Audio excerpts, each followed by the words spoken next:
My name is Anthony Bushio. I wanted to make some videos because there's questions that come in on various websites every day that I follow that people ask the same question to.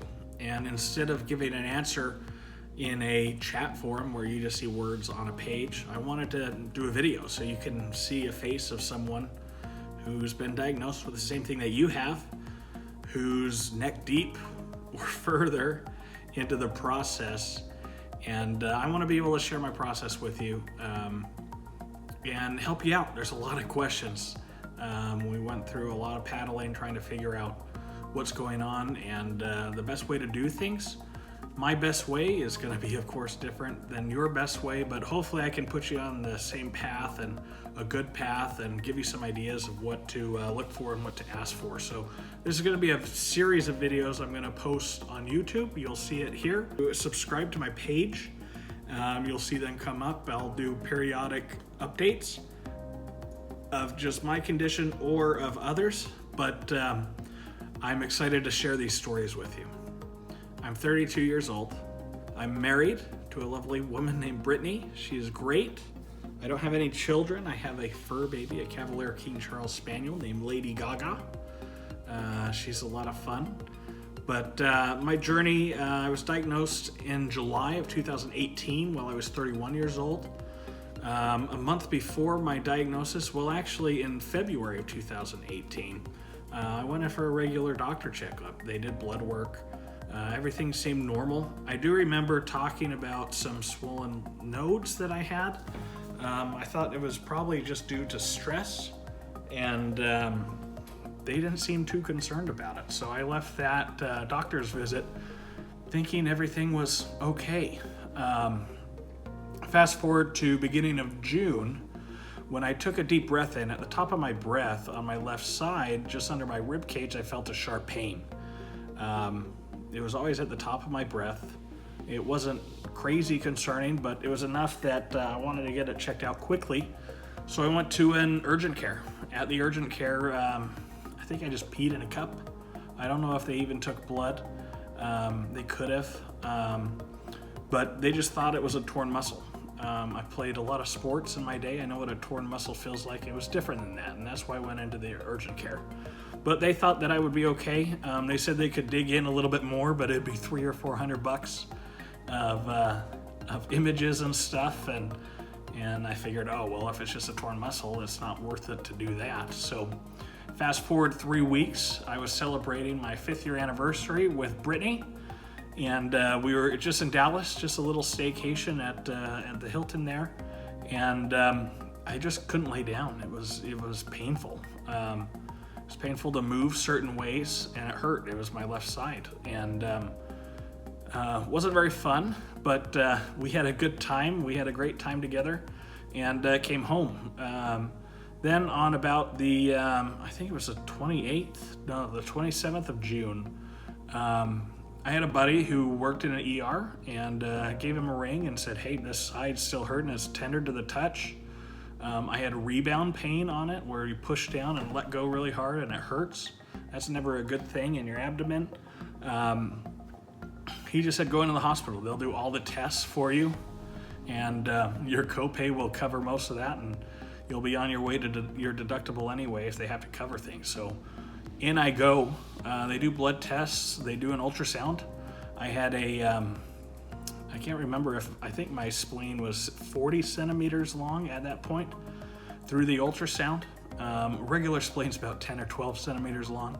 So it was a problem. But they did a bunch of tests and they thought that I had mono. I came back and tested positive for mono. I really wasn't that sleepy. I was somewhat fatigued in a couple months before, but I was just writing that off as stress and just normal work, right? But wasn't a big deal. They did say there could be a possibility of cancer, and they sent me home with some painkillers to deal with it, and said things would just work itself out, really. So that Saturday, I sat down on the couch with my wife and said, okay, what's the worst case scenario? If I have cancer, what do we do? Well, we don't know. We've never been there, but we'll do everything that we need to do to make it work and kind of mentally prepared. The next morning I woke up and I could barely roll out of bed. My whole body was hurting. My side especially was hurting, and I knew I needed to go to the hospital again.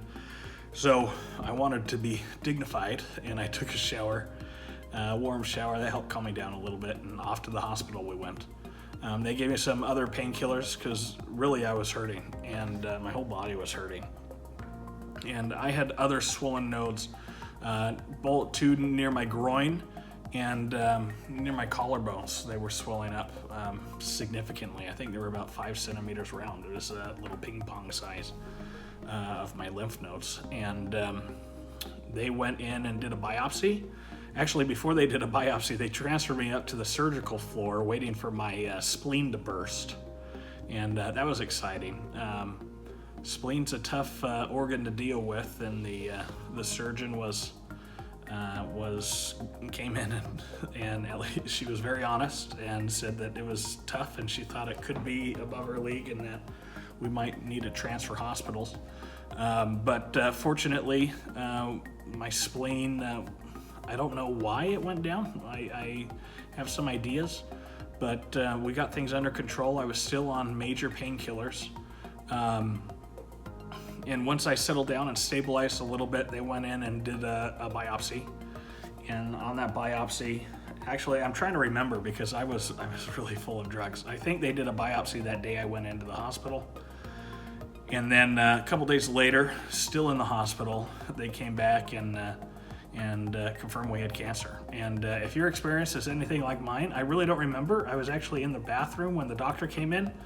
And apparently he opened the door to the room. My mom and my sister were in there, and he popped his head in and says, "Tell Anthony he has cancer, mantle cell lymphoma." And he closed the door and left. Apparently that's exactly what happened. I wasn't there to see it. So first thing Brittany does is burst into the bathroom and say, "You have cancer." Okay.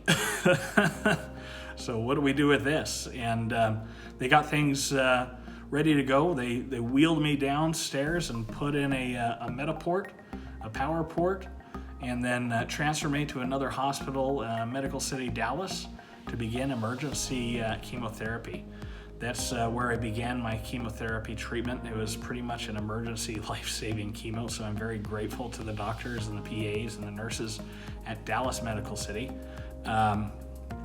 But it sure was a whirlwind. Wasn't as much for me because I was just laying in bed. I was pretty pleasant, but my poor family had to go back and forth, and my parents came into town and things like that. So that's when we started our journey. I'm going to be talking about being in chemotherapy, second opinions, what to do when you're in, what to do for caretakers, really a lot of things. But I just wanted to give you my introduction of how I found out I had mantle cell lymphoma. It's kind of a good story, but if you want a better story, ask about how Brittany and I met and got married. But that's for later.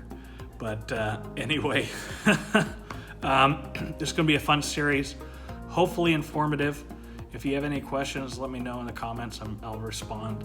And be sure to subscribe and to follow me on Facebook, Instagram, YouTube. I'm going to try to be all over the place. This is end of January now, so I'm about 7 months into this. And I really want to share and make things work. I didn't shave for this as a good example that my hair is back, but we'll get into that a little later. Thanks for watching.